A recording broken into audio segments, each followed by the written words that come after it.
mungkin karena kerenggangan itu juga ya, keluarganya Bu Nur ini jadi nggak tahu kalau si Pak D ini jemput anaknya satu persatu.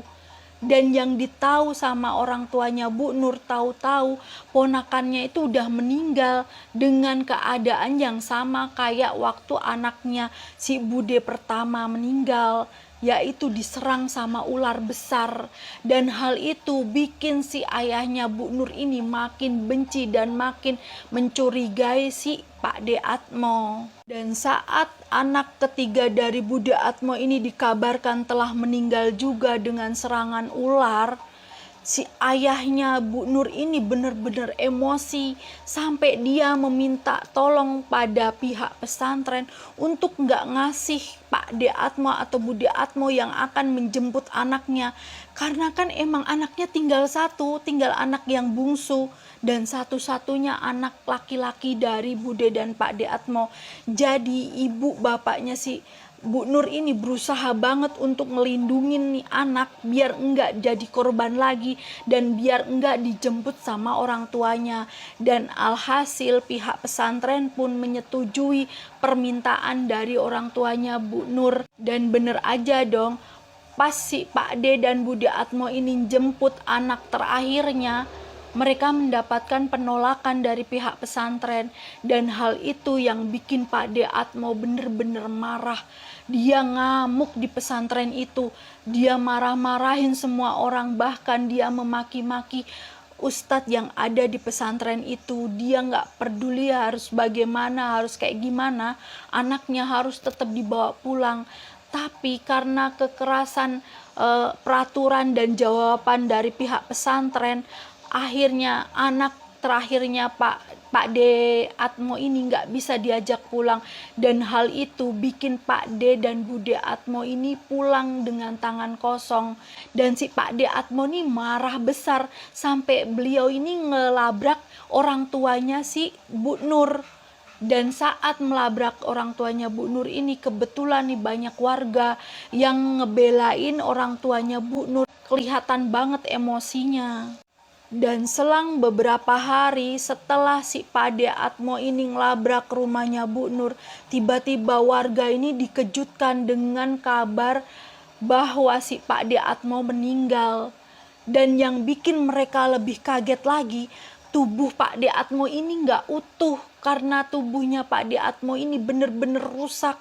Kayak bekas cabikan binatang buas gitu. Ada yang bilang itu adalah digigit ular lalu dicabik-cabik ular. Ada yang bilang itu dicabik-cabik harimau. Karena beritanya ini bener-bener heboh. Alhasil setelah pemakaman selesai dilaksanakan, si Bude Atmo ini disidang oleh kepala desa, oleh keluarga besarnya Pak De Atmo dan juga warga. Mereka nih minta penjelasan dari si Bude Atmo, kenapa seluruh keluarganya ini meninggal dengan cara yang sama dan kenapa Pak De Atmo ini mengalami hal yang begitu tragis. Dan disinilah Bude menangis sejadi-jadinya. Dia itu kayak pasrah, kayak putus asa, kayak ketakutan, bener-bener campur aduk. Karena perasaannya si Bude Atmo ini bener-bener campur aduk antara takut, antara sedih, antara nggak tahu harus berbuat apa. Akhirnya bikin tangisan si Bude Atmo ini bener-bener kayak menyayat hati dan membuat beberapa si ibu-ibu yang ikut dalam sidang keluarga itu pun jadi terenyuh. Begitu juga dengan ibunya Bu Nur. Beliau pun jadi kayak nggak tega sama si Bude dan berusaha banget untuk nenangin si Bude. Dan alhasil Bude pun sedikit tenang. Dan saat itulah ibunya Bu Nur ini ngeyakinin sama si Bude untuk bercerita apapun yang telah dia alami selama ini. Dan berusaha banget meyakinkan untuk Bude ini berkata jujur tentang apa sebenarnya yang lagi nimpa keluarganya sampai tragedi ini terjadi. Nah, bujukan dari ibunya Bu Nur dan beberapa ibu yang ada di situ, akhirnya si Bude pun agak tenang dan si Bude pun bersedia untuk nyeritain semua yang terjadi dalam rumah tangganya. Cara yang sengau dan terbata-bata karena tangisan, akhirnya Bude pun mulai bercerita. Dan awal ceritanya itu berawal dari kepergian si Pak D dari rumahnya, yang orang kampung pikir tuh kalau Pak D lagi merantau untuk cari uang alias kerja gitu keluar kota. Tapi sebenarnya kepergian Pak D ini emang rencana kedua orang ini, rencana dari Pak D dan Bude untuk mencari pesugihan. Kayak mereka tuh bosan selalu berantem terus, selalu ribut terus masalah uang, dan mereka pun udah bosen untuk selalu pinjam dan ditolak oleh keluarganya kalau lagi bener-bener butuh duit. Sementara si Pak D ini benar-benar nggak pernah kerja, sama sekali nggak pernah kerja. Jadi keluarganya Bude dan Pak D Atmo ini benar-benar cuman bergantung pada toko kecil yang dikelola oleh si Bude Atmo. Alhasil dong nggak mencukupi, karena emang kehidupan si Pak D dan Bude ini benar-benar kayak yang hedon. Mereka tuh nggak bakalan mau makan sembarangan. Mereka selalu makan makanan yang enak-enak. Mereka selalu pingin beli baju yang bagus-bagus. Mereka tuh selalu aja belanja, dan karena itulah perekonomian kedua orang ini bener-bener buruk. Bude Atmo ini juga nggak ngerti si Pak D ini dapat info dari mana sampai membuat si Pak D ini dengan yakinnya berpamitan sama si Bude dan meminta uang saku untuk mencari pesugihan. Mungkin karena si Bude ini udah bosen dengan kehidupannya yang serba sulit, akhirnya si Bude ini pun mengizinkan si Pak D untuk pergi mencari pesugihan, dan dia ini menjual perhiasannya untuk membekali si Pak D. Alhasil Pak D pun pergi, dan menurut si Bude, Pak D ini harus menjalani beberapa ritual untuk mendapatkan pesugihan itu, dan si Pak D ini menjalankan ritual selama 4 bulan, dan alhasil si Pak D dapatkan 2 pesugihan, yaitu sepasang tuyul dan ular buntung. Jadi si Pak D ini membuat perjanjian juga sama si juru kunci, yang menurut si juru kunci ini itu adalah syarat yang diberikan oleh 2 makhluk ini agar mereka itu mau nurutin apa yang diminta oleh si Pak D. Dan saat itu juga Pak D tuh nggak berpikir panjang, dia nggak berpikir kalau bakalan sampai ke anak mereka pun akan jadi tumbal, bahkan dirinya juga bakalan dijadiin tumbal kalau seandainya keluarga kandungnya ini udah habis. Dan bener aja, saat si Pak D pulang dari ritual dan membawa 2 makhluk peliharaan yang untuk mendapatkan uang secara singkat, Pak D pun menjelaskan pada si Bude kalau dia membutuhkan tumbal, dan tumbalnya itu bukan orang lain tapi saudara kandungnya. Mungkin karena Bude juga udah bosen ya dengan kehidupannya. Dengan tanpa berpikir panjang, Bude pun mengiyakan aja kata Bude, yang penting kehidupan mereka tuh berubah. Hasil tragedi pun bermula, di mana keluarga kandung dari Bude dan Pak D Atmo ini satu persatu menjadi tumbal. Sampailah keluarga besarnya Bude dan Pak D Atmo ini habis. Si ular buntung ini memangsa anak-anak dari si Bude dan Pak D Atmo. Anehnya si Pak D Atmo ini tetap bersikeras untuk melanjutkan, padahal si Bude ini udah sedikit mengendor dan berusaha untuk melepaskan diri dari pesugihan itu dan meyakinkan suaminya untuk membuang pesugihan itu. Tapi Pak D ini malah kayak berantem sama si Bude, cekcok mulut gitu, saling memberikan argumen masing-masing, dan alhasil si Pak D pun jadi tumbal karena anaknya telah habis, tinggal si bungsu aja yang dilindungin sama si pihak pesantren dan ayahnya Bu Nur. Alhasil lah Pak D yang jadi tumbal waktu itu. Si Bude tuh juga cerita kalau dia nih ditugasin sama si Pak D untuk melemparkan 2 biji salak yang berwarna beda ke setiap rumah-rumah orang kaya biar si tuyul-tuyul peliharaan si Pak D ini bisa datang ke rumah itu. Jadi yang waktu itu dilihat sama Bu Nur itu, iya emang itu tugas dari si Pak D untuk si Bude ini buang biji salak biar si tuyulnya ini bisa beroperasi di rumah yang ada biji salak berbeda itu.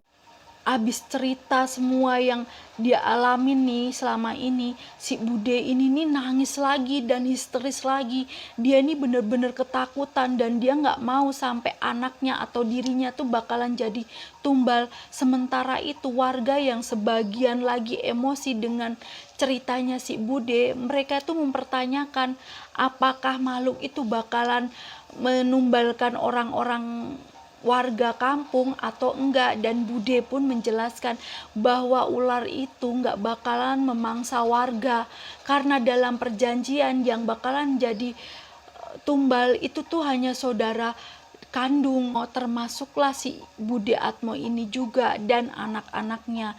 Alhasil si kepala desa ini akhirnya memutuskan untuk membawa si Bude Atmo ini ke pesantren agar dia ditolong oleh para kiai. Dengar usulan dari kepala desa, Bude Atmo, warga dan keluarganya Bu Nur pun setuju.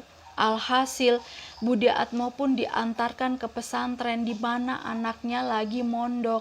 Sementara itu, kepala desa juga menyarankan agar beberapa warga menjemput kiai untuk membersihkan rumahnya si Bude dan agar si makhluk pesugihan yang dipelihara oleh si Pak D ini benar-benar pergi dari kampung itu. Singkat ceritanya, rumahnya si Bude dan Pak D Atmo ini udah dibersihin sama beberapa kiai, tapi para kiai ini nih menyarankan biar rumah ini tetap bersih dan gak didatangin lagi sama makhluk peliharaan Pak D Atmo, harus selalu dibacakan lantunan-lantunan ayat Al-Quran, dan hal itu membuat si kepala desa berinisiatif untuk meminta beberapa santri secara bergantian membacakan lantunan ayat Al-Quran dalam rumahnya si Pak D. Dan hal itu pun disetujui oleh para kiai ini. Dan sementara itu si Bude yang lagi diruqyah di pesantren, dia ini pun lagi dalam pengawasan para kiai. Setelah beberapa hari si Bude dan anaknya ini diruqyah secara terus menerus, akhirnya Bude pun dinyatakan telah bebas dari makhluk pesugihan itu. Tapi menurut para kiai, si Bude ini belum boleh pulang. Si Bude ini harus tetap ada di pesantren itu dulu sampai dia benar-benar enggak lagi diganggu oleh makhluk-makhluk pesugihan itu. Dan si Bude pun setuju. Alhasil si Bude pun tinggal di pesantren itu. Menurut Bu Nur, si Bude ini tinggal di pesantren itu kurang lebih sekitar 3 tahunan gitu, ditemani dengan anaknya. Tapi anehnya, meskipun Bude ini udah lepas dari para makhluk pesugihan itu, Bude dan anaknya ini berubah jadi orang yang benar-benar kayak orang kosong. Si Bude dan anaknya ini jadi sering bengong, jadi sering diam, suka menyendiri, nggak banyak omong. Mereka tuh jadi kayak lemot kalau diajak bicara. Bahkan mereka tuh cenderung kayak yang jadi anak-anak lagi, serba nggak pahaman. Dan hal itu pun membuat para keluarga besar dari si Bude jadi iba, dan mereka pun berinisiatif bergantian untuk menafkahi dan menjaga si Bude dan anaknya. Karena emang bener-bener Bude dan anaknya ini jadi berubah kayak anak kecil yang gak paham apapun. Jangankan untuk berinteraksi dengan orang lain, untuk menjaga dirinya sendiri pun mereka kayak gak paham. Terbukti dengan mereka tuh gak bakalan mandi, gak bakalan bergerak dari tempat duduknya atau tempat tidurnya kalau gak ada orang lain yang menuntun mereka dan memandikan mereka. Dan alhasil satu persatu secara bergantian keluarga dari si Bude ini pun membantu si Bude ini untuk beraktivitas. Mereka tuh menyiapkan makannya si Bude dan anaknya, menyiapkan mandinya, dan menjaga mereka, benar-benar menjaga kayak mereka tuh lagi jaga balita. Aku ya, yang namanya pesugihan jalan pintas untuk jadi kaya itu emang bener-bener gak ada yang menguntungkan, selalu aja merugikan. So aku harap gak akan ada lagi yang namanya Bude dan Pak De Atmo yang nasibnya seperti beliau. Tapi juga aku doain buat orang-orang yang di luaran sana yang ekonominya sulit selalu mendapatkan jalan untuk mendapatkan rezeki yang halal. Kalian yang menyaksikan videoku ini, aku doakan semoga kalian selalu dilimpahi rezeki yang berkah, yang halal, dan dijauhkan dari keputusasaan dalam ekonomi, dan semoga kalian dalam lindungan Tuhan, selalu dalam keadaan yang baik-baik aja dan dihindarin dari hal-hal buruk. Karena sebenarnya apapun jenisnya pesugihan itu udah pasti, dengan pasti banget bakalan merugikan, jauh besar merugikannya daripada apa yang kalian dapat dari pesugihan itu. Nah guys, kisahku kali ini seru nggak? Kalau seru, dukung aku ya, biar aku tuh selalu bisa nyeritain kisah-kisah horor lainnya ke kalian. Dan apapun kritikan kalian itu bakalan aku terima, karena kritikan kalian itu bakalan bikin aku lebih baik lagi dari hari ini atau kemarin. Buat yang belum subscribe, ayo dong subscribe. Dan jangan lupa kalian juga like, komen, share sebanyak-banyaknya. Selalu dukung aku ya, karena aku pun akan selalu nemenin kalian di waktu-waktu luang kalian. Dan tetap jadiin aku sebagai pemandu healing malam kalian melalui cerita-cerita hororku. So guys, sampai sini dulu kali ini ya.